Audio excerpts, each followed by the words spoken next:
sauver 100 personnes, mais sauver 100 personnes, c'est héroïque. Voilà, c'est de l'héroïsme pur, dans la réalité, ça. Voilà, donc bravo.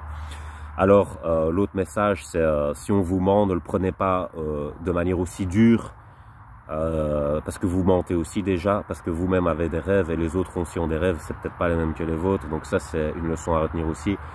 Dernière leçon, c'est les gens parfois ils ont des problèmes qui dépassent notre perception et donc ils essayent de les régler, et si on ne connaît pas ça, on ne sait pas pourquoi ils font ce qu'ils font, et donc on juge sans comprendre. Et l'important dans la vie, c'est d'abord d'essayer de comprendre, parce que si on ne comprend pas, on ne peut pas résoudre les conflits. Et là, je parle par rapport à des conflits internationaux, comme des conflits individuels, etc. Et tous ces messages philosophiques vont permettre de transcender tous ces problèmes. Parce que l'universalisme, comme vous l'entendez, dans le mot universalisme, il y a le mot univers, c'est-à-dire c'est au-delà même de l'international. C'est-à-dire il n'y a pas de conflit dans l'international. Quand on a une conception universaliste, c'est soudé, en fait, d'une certaine façon. C'est comme une nation. Quand on dit une nation, c'est parce que ces régions sont soudées. Sinon, on ne peut pas utiliser le terme de nation. Donc, pour utiliser le terme d'internation, il faut que les nations soient soudées, pas qu'elles soient en conflit. Voilà.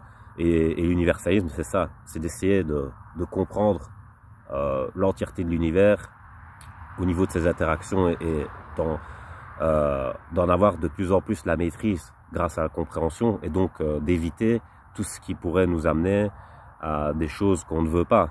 Parce que parfois on provoque des choses et on ne sait même pas que c'est nous qui le provoquons, peut-être par ignorance. Mais si on sait qu'il faut se rétracter ou qu'il ne faut pas le faire, ou etc. Vous voyez, donc c'est important la connaissance. C'est hyper important la connaissance. C'est pour ça que moi je suis pour l'éducation. Et là, pour moi, cette série, elle est éducative pour le coup, parce que artistiquement et philosophiquement parlant, c'est du très haut niveau. Donc j'espère que ce sera compris comme ça.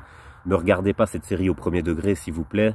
Regardez-la au deuxième, comme on regarde le film Matrix au deuxième degré. C'est au deuxième degré qu'il faut regarder. Voilà, donc j'ai terminé cette vidéo. J'espère que cette analyse vous aura plu. Et voilà, je vous laisse pour une prochaine réflexion. Je ne sais pas quand ça sera. Voilà, passez une bonne soirée.